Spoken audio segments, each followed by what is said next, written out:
So what is a Zentangle? Well, simply put, it's a drawing that is filled with different patterns. But it's a little bit more than that. Zentangles were started as a way of drawing to be like really relaxing. Sometimes realistic drawing can get kind of stressful because you want it to look like what you're drawing.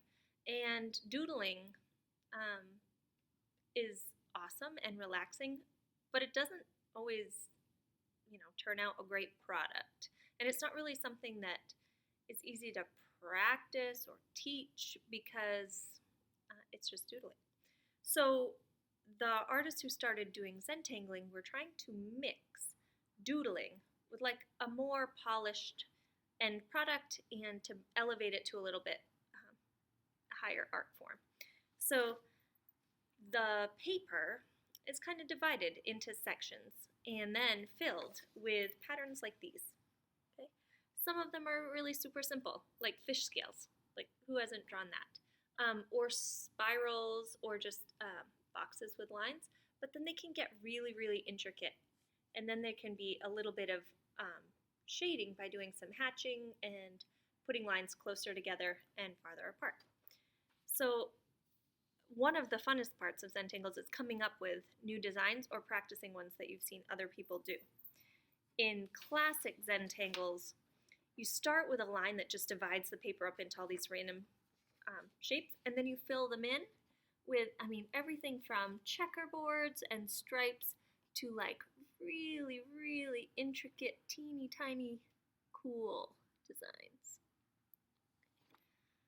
And that's like a pretty classic Zentangle page where the artist kind of did a wavy line all around, and that gave these littler sections to fill in. As Zentangle artists got more and more familiar with that, they went for dividing it into shapes that actually meant something. So this would be a pretty classic Zentangle pattern, but it looks like water. So the artist thought, well, water, fish, and then each fish, instead of just scales, has these different designs. Okay. And then going from that type of idea, got a lot of different versions. So here's a portrait where the hair, the sections of hair, are decorated in all sorts of different Zentangle designs.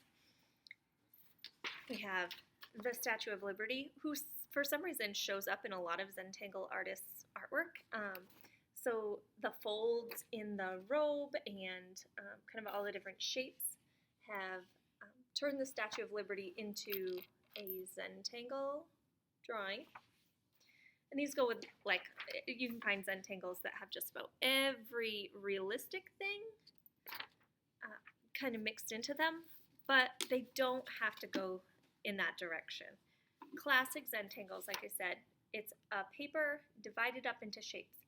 Sometimes wavy lines, sometimes they use more like zigzag lines, and fill them in with relaxing, doodly patterns.